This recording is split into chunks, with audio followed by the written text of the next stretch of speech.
جماعت امام جماعت سے شروع ہوتی ہے۔ جب امام جماعت نیت کے بعد تکبیر پڑھ لیتا ہے، نماز جماعت شروع ہے۔ اب اس کے بعد جو ان کے پیچھے ہیں وہ نماز جماعت میں شریک ہو جاتے ہیں۔ پھر ان کے بعد جو ان کے پیچھے یا دائیں بائیں بیٹھے ہیں وہ شریک ہو جاتے ہیں۔ تو ہر شخص اپنے سامنے اگر نمازی ہے تو اسے دیکھیں کہ وہ جماعت میں شامل ہو چکا ہے تو وہ شامل ہو جائیں، یا دائیں طرف والا اگر جماعت کے ساتھ متصل ہے آپ متصل ہو جائیں، یا آپ کے بائیں طرف کوئی بندہ بیٹھا ہے کہ وہ جماعت میں شامل ہو تو آپ شامل ہو جائیں۔ لہذا جب آپ کھڑے ہو جاتے ہیں قد قامت الصلاۃ کے بعد تو تمام ہوش و حواس جماعت کی طرف رہے کہ نماز جماعت شروع ہو چکی ہے اور کون کون شامل ہو چکا ہے۔ جب آپ تک پہنچ جائیں تو آپ بھی فوراً شامل ہو جائیں۔ تو یہ عرض کیا کہ جلدی جلدی میں ایسا نہ ہو کہ آپ کی نماز جماعت فرادہ جو ہے نماز جماعت کے ساتھ نہ ہو، مثلا فرادہ ہو جائے۔ پھر بھی اگر انسان جو ہے جماعت کے ساتھ شریک رہے تو وہ فرادہ بھی باطل ہو جائے گی۔ تو یہ میں نے عرض کیا، اور تمام ہوش و حواس جو ہیں وہ نماز کی طرف ہو۔ اسی طرح رکوع میں اپنے ہوش و حواس میں بیٹھے رہیں مطمئن کہ جب تک آپ کے سامنے امام جماعت اور آپ کے سامنے والے رکوع میں نہ جائیں آپ نہ جائیں، آپ بیٹھے رہیں۔ پہلے آپ کی ذکر آپ کا ختم بھی ہو چکا ہے، آپ بیٹھے رہیں، امام جماعت رکوع میں جائے، اب جب آپ کو یقین ہو جائے کہ یہ لوگ رکوع میں گئے آپ بھی رکوع میں جائیں۔ تو امام جماعت کے لیے مستحب ہے کہ تکبیرات بلند آواز سے پڑھیں۔ بلند آواز سے پڑھنے کا مطلب یہی ہے کہ جب امام تکبیر پڑھے گا آپ کو اندازہ ہوگا کہ رکوع میں جا رہا ہے۔ جب امام سمع اللہ پڑھتا ہے تو آپ آواز کے ساتھ آپ کو یقین ہو امام رکوع سے اٹھا ہے۔ اسی طرح سجدے میں یہی ہے۔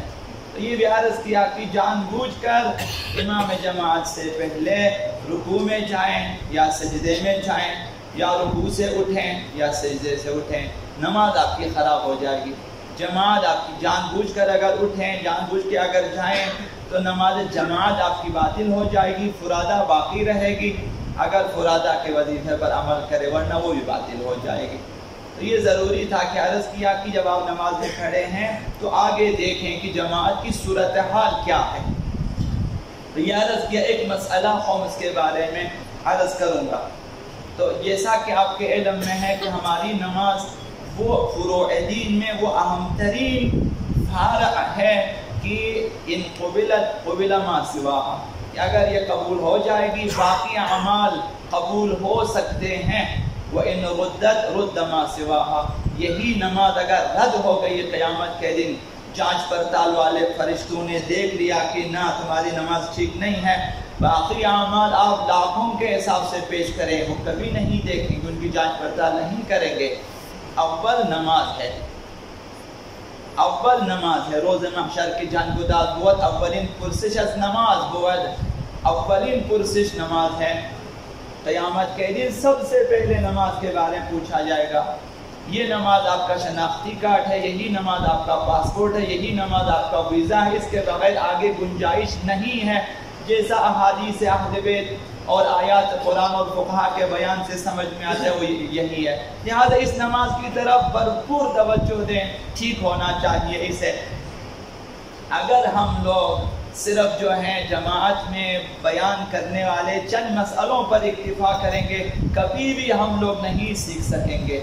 مسائل اس قدر زیادہ ہیں کہ ایک امام جماعت یا ایک خطیب بیان نہیں کر سکتا، ہر ایک پر واجب شرعی ہے، واجب عینی ہے، فرض شرعی ہے کہ ہر شخص اپنے مورد ابتلا مسائل کو سیکھیں، اور جس سے سیکھنا چاہے آپ سیکھیں، آپ خود سیکھ سکتے ہیں خود سیکھیں، کسی سے سیکھنا چاہے جائیں اس کے پاس، آپ بھلے 80 سال کے ہوں آپ زانو یہ تلمذ طے کریں کسی کے پاس جا کر سیکھیں، یہ وظیفہ یہ شرعی ہے۔ آپ خود جب آپ گھر جائیں، جب آپ خلوت میں بیٹھیں، آپ خود سوچیں کہ قیامت کے لیے اگر پوچھا میں کیا جواب دوں گا۔ اگر کوئی قرآن و سنت کے مطابق آپ کے پاس عذر شرعی ہے تو ٹھیک ہے آپ بچیں گے، ورنہ پھر قیامت کے دن کوئی گنجائش نہیں ہے کہ ہم بچ سکیں۔ نماز وہ چیز ہے، تو لہٰذا نماز کی طرف توجہ دینی چاہیے کہ تفصیل میں حضرت آقا امام جعفر صادق علیہ السلام نے